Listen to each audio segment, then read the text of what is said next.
There are none so sorry as the fallen, without any help or any friends, but who falls may well rise again, and then they'll take revenge. Arna and the pirates all at sea. Oh, Arna and... A cart pulled by a donkey rolled along the market street, and as it passed through a puddle left over from last night's rain, its wheels sent muddy water splashing into the face of Ma Angie.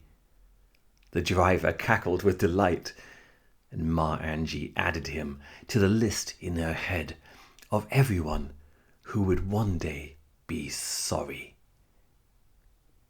Since losing her house to the moneylender, Ma Angie had been living in the street.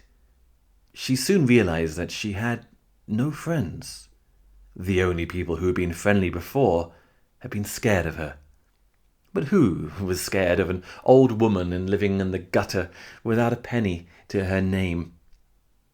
Since she had lost her house, Ma Angie had hated every moment of her life. She hated sleeping in the streets with only dogs for company. She hated scrounging for fallen fruit and vegetables on the market floor after all the stallholders had gone home in the evening. She hated wearing the same rags that got more filthy and torn each day. And she especially hated not having the power to punish all the people who laughed at her, spat at her, and pushed her out of the way as if she was nobody at all. How quickly the world forgot. She was Ma Angie, once feared and respected. She swore that she would make them remember that. But how? She had no money, no friends, no power at all. And yet she had hope. Hope born of a grim determination to climb back up again, to claw her way back to success, if only to make everyone sorry that they had treated her this way. Then one day she was in the market, hoping to steal a bread roll from the baker's stall, when she saw the town guards coming, and she froze, afraid they were coming to arrest her. But they walked right past, paying her as much attention as they would a rat. They instead walked up to a tree and pinned there a notice that offered 10 gold coins as reward for information leading to the capture of One-Eyed Nancy. Ma Angie stood staring at the poster, salivating at the thought of 10 gold coins, and a couple of sailors walked up behind her. "One-Eyed Nancy, Princess Arna more like." "What you talking about?" "I heard one of those fancy gents from the palace say as much when he was on board my ship last year. Think about it. Both famous. Both only have one eye. Of course, no one dares say it to the king. Nor to Nancy. Not if they want to live long in this world." Ma Angie's brain began to work furiously. Arna and Nancy were clearly connected. The map, Arna's map, that she had found in Nancy's cell had proved that. Her first instinct was to go straight to the king, but she realized she would need better information to offer him, if she was to get all that she wanted. So instead, she walked out of town in the direction of Pearl Bay, Arna's home village.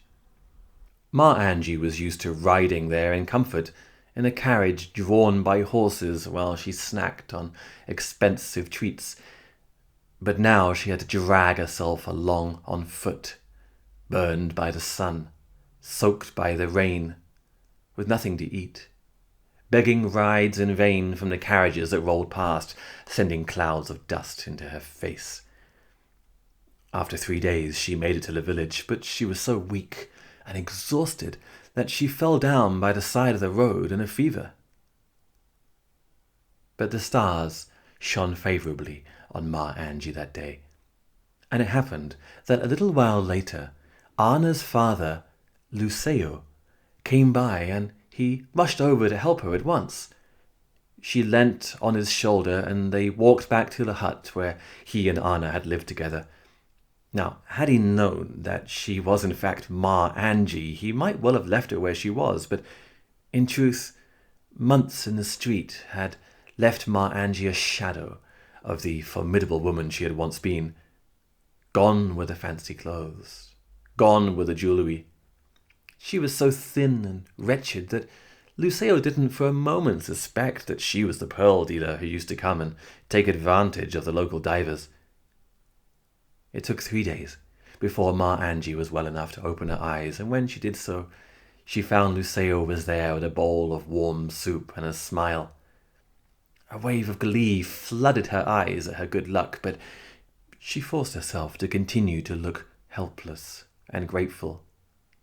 "Oh, kind sir, how may I thank you?" "It is the least I could do. I'm sure you would have done the same if our positions were reversed." "Yes, but I must go. You can't possibly afford an extra mouth to feed. I see that you are poor." "You are not going anywhere until you are well and strong again. Don't worry about me. My daughter sends me silver coins every month." "And how does she do that?" "Believe it or not, by dolphin." "Dolphin?" "Yes, her friend, a loyal dolphin, comes to the beach with a little bag around its neck. In fact, it should come again any day now. Oh, I wish I could let her know how grateful I am." "Why don't you write to her?" "Alas, I have never learned how." "Well, please let me repay your kindness by writing a letter for you." "Oh, would you really do that? It would make an old man so happy." "Of course, I can scratch it into, this piece of tree bark here. What would you like it to say?" "Oh, please tell her that her father misses her deeply, and he hopes she is happy wherever she is." But what Ma Angie wrote was, "Arna, please come to see me by full moon. I am dying. Love, your papa." They went down together to the beach every day, waiting for the dolphin to come again, and not 3 evenings passed before the dolphin appeared at sunset with a bag around its neck containing 3 silver coins. Luceo removed the bag and then tied around the dolphin's neck the message carved into the tree bark. The dolphin gave a little whistle and swam out to sea. Ma Angie then declared that she had stayed too long and must go to town on a family matter, and Luceo insisted that she take 2 of the silver coins with her. She pretended to be deeply grateful, but all the while hated him for not giving her all 3. She used 1 coin to pay for a ride back to town, and upon her return, Ma Angie went along to the guardhouse of the king's soldiers down by the docks. The guards told her to get lost, but they let her in to speak to their captain after she gave them the other silver coin. She had no sooner mentioned that she knew where One-Eyed Nancy was, however, than the captain ordered her to be chained and put on board a ship to be taken for an audience with the king.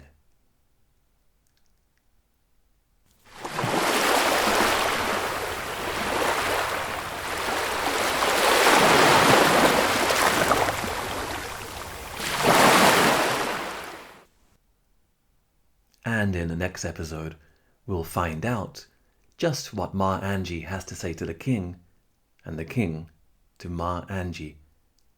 2 kindred spirits, I think. My name is Tom Thumb. I write and record these stories for you.